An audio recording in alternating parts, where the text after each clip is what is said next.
Hello, this is Angie Yingst, and you're listening to Centered, grounded conversations about the metaphysical.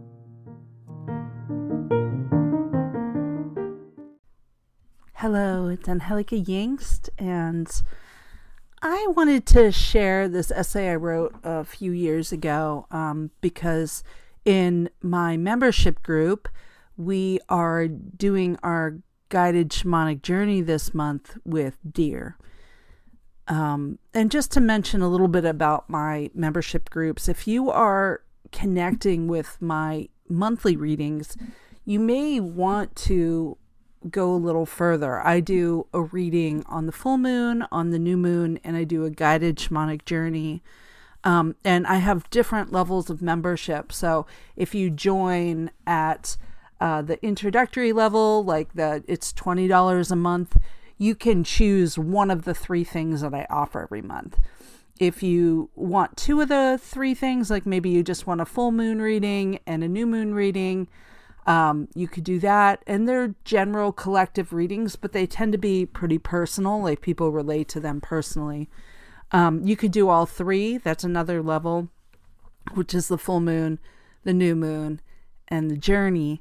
And then the upper level, you get all three of those, and you get a personal reading every month, either at the full moon, the new moon, or the beginning of the month.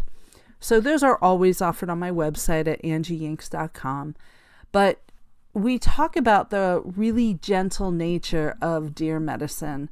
It is a medicine of intuition and psychic abilities. Deer are highly, highly attuned to their surroundings. So they tend to come forward and show themselves to people who are opening up their own psychic gifts, their clairaudience or clairvoyance. And they're basically their only defense is to run really fast in the other direction. So, I wrote this piece because on the way to one of my mentoring circles a couple years ago, one of my students hit a deer, and she came in completely devastated. The deer most certainly will die or had already died. And living in Pennsylvania, this is a quite frequent thing that we experience. We're the second most deer accidents on the road or something like that state. So it has happened to most of us. It certainly has happened to me. So I wanted to share this because this is the other side of medicine that we don't always talk about. So here you go. On the way to one of my mentoring circles, one of my students hit a deer. She was distraught. She asked me, "What does this mean?" As a circle keeper and an earth medicine walker, I found myself stumbling over my words. What does this mean? Why do we kill animals when we walk an earth medicine path? Others chimed in with their thoughts. Maybe the deer knew that you could hold space for its transition. Maybe it was just destined to die, and it was better if it died with you than with somebody who didn't understand nature, wasn't connected shamanically. A few years ago, after a late night class, I was driving home. Now, I live way out in the country, so, I always worry about hitting deer. So I drive very slowly and cautiously through the fields, and I frequently stop for all kinds of wildlife. In fact, I do this thing where I always say it's the rule of the iguana. You must move a turtle when it's in the middle of the road. So I'm used to being highly attuned to my environment, but I was still in the city and heading home, and bam, a deer ran into my car. It hit the front quarter panel of my truck, and so I pulled over, and the deer was laying on the side of the road, and it just looked like it was laying down, like it was sitting upright.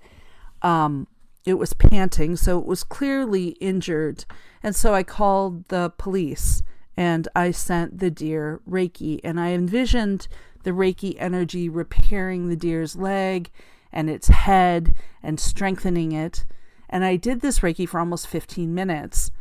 And then the deer stood up, steady and whole, and it looked at me. And then it ran right into the street to get demolished and killed by a massive truck.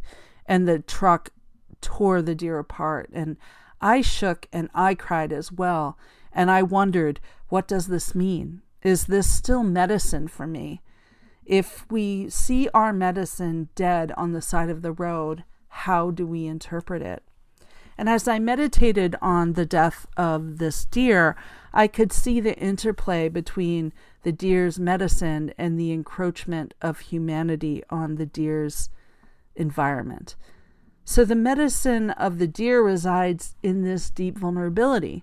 When deer interact with humanness and urban environments, we begin to see just how vulnerable these magnificent creatures are.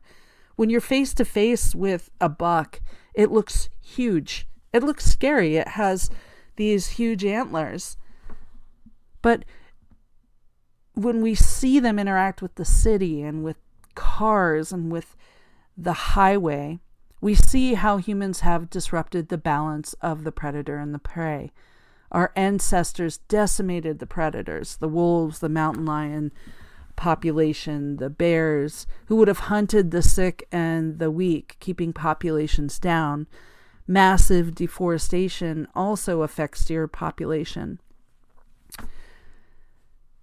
So white-tailed deer really flourish at the edge of environments, right where the forest meets the suburbs, and streets and cars encroach on those delicate ecosystems. And hunting is just down in the country with the ease of shopping for meat in a supermarket. So deer medicine is not only a medicine about the individual deer's vulnerability to predators, but also the species vulnerability in our environment. So deer, particularly those with antlers, have a really strong connection to spirit. And the antlers are said to reach high to connect with the guides and the angels like antenna for their messages. And deer also connects with this subtle energy system and has a really heightened, acutely aware sense of hearing and smell and vision. They're always sensing that disruption in the force.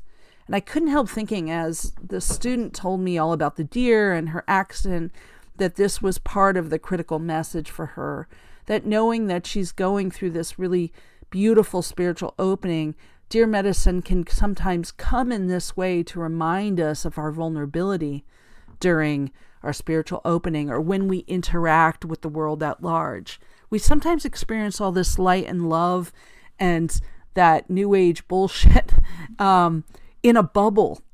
We surround ourselves with people, we go to a lot of classes, and it's really easy to forget how vulnerable we are when we go out into the world. We think everybody's in the same spiritual journey that we're on. But when we take all this gentle light and vulnerability into the real world, we really encounter the true sickness of our society. There's toxicity and negativity, and as we get more sensitive, the harshness of those things becomes really devastating. And we get to decide whether we turn away or we learn to accommodate and work with our vulnerability and our anxiety within the sickness of our society. Are we changing it, or are we just divorcing and running away and keeping ourselves separate?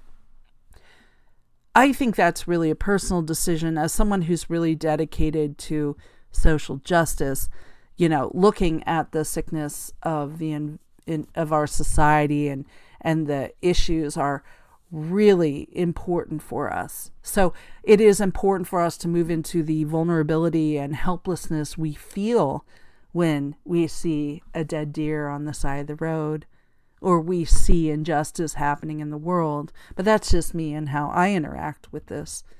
When I started opening, I was always just blissed out and was really only able to tolerate other light workers. And I did shield myself from the news and from the first encounters of, toxicity or people mocking what I do for a living. In some ways, we experience the world just like that deer did. We get hit out of nowhere by real life. the modern world can be really cruel to the vulnerable and to the highly sensitive, to the neurodivergent, which I am, and my whole family is. So deer medicine really embodies vulnerability, quiet, and gentleness. So nothing is more profoundly indicative of the imbalance than when nature interacts with urban life, where we can see how pollution hurts wildlife or cars kill deer. This grounded counter energy to very high vibrational work is part of what we need to do as healers and psychics and storytellers. We carry this light message of vulnerability, but we also carry the message of our wounding. So when you open in profound ways, you're of course more susceptible to the deep wells of grief and compassion, but it goes a lot deeper. There is nothing natural about carrying vulnerability in a world that does not see the benefits of vulnerability. In some ways, people will say, it's hard to be an empath in a narcissistic world.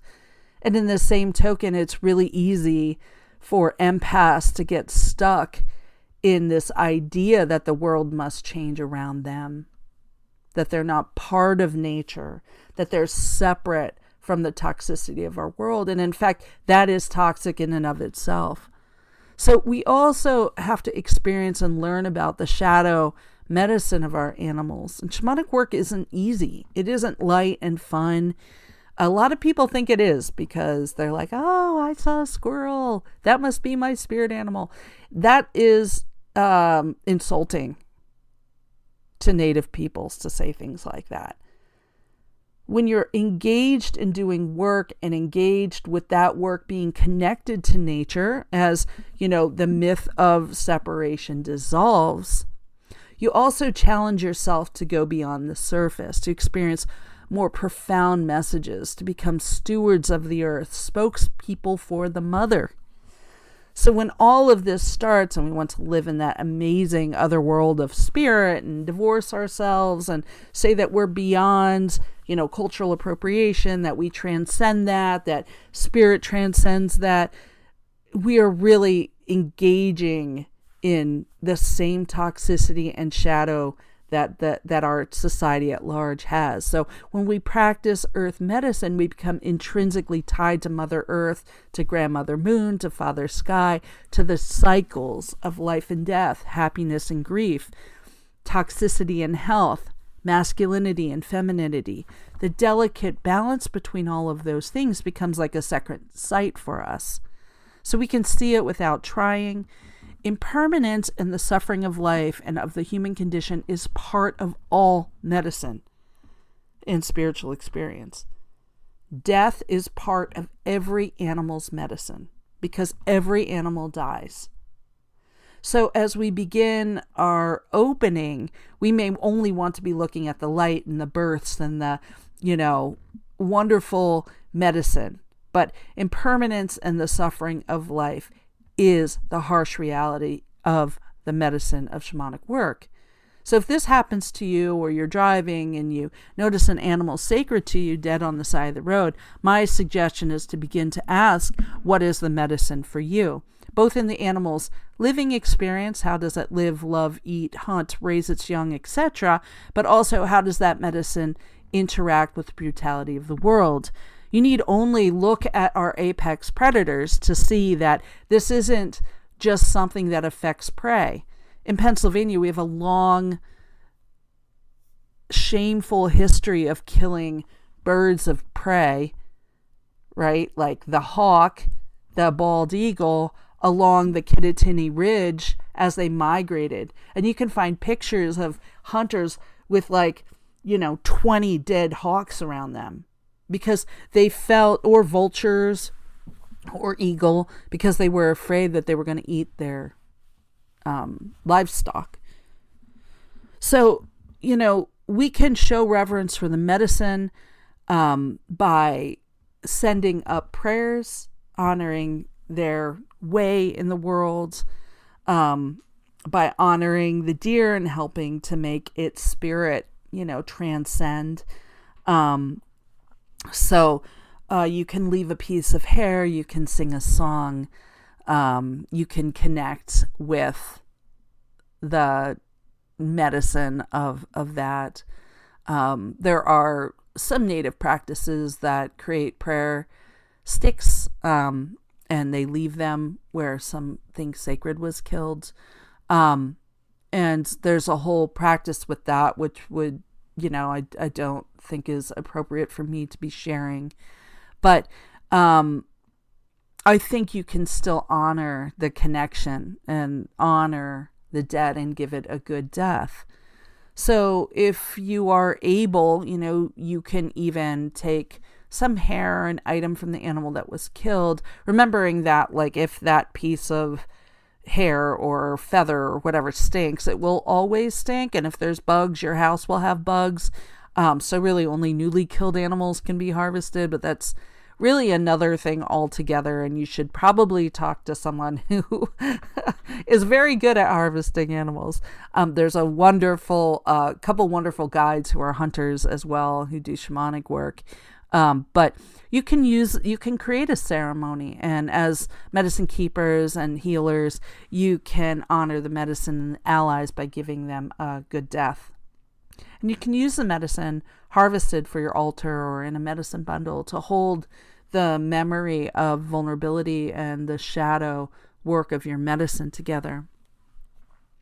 So one thing I do know is that none of us aim to kill the deer or the squirrel or the bird that we've hit on the road. So, guilt is this illusion of control. Like, if I did something different, it would have changed the outcome. And the truth is that you didn't, aim for anything. So just sit with your profound grief, because that's enough suffering, and create a ritual of honoring the medicine, and sit with the discomfort of your humanness and the ways in which we need to mitigate our impact on the environment around us. Just allow the tears to flow. I mean, we don't cry a lot for our environment, but we should. We've done a huge amount of damage to our environment. So living in harmony, means that we also have to feel the deep responsibility of being good stewards of the earth. So remember, all of this is part of our human experience, and being intimately connected with nature is part of our human experience too. Even if you live in a home, you are intimately part of the nature around you. It kind of reminds me of Falling Water, the Frank Lloyd Wright house. And, I talked to an architect the one time. I used to do landscape architecture, and land use planning. I used to write marketing material for land use planning and for highway engineering and things like that. But I was talking to a land use planner, and he was talking about how controversial Falling Water is among some groups of architects, because the creek runs through the house, and the kept environment, the environment of the house, changes the river, changes the stream that runs through it. And so, to pretend like, oh, now we're part of nature. Yeah, we're part of nature, but we're not doing a great job of keeping it okay when we're part of nature all the time. So we're not ignoring death and suffering and the violence inherent in the animal medicine that we have, or in the plant medicine that we have, or the stone medicine. I mean, we have a lot to contend with when we talk about mining. But to ignore the full power of the medicine is to ignore the medicine altogether. So may you walk gently on the earth, friends, and enjoy your medicine.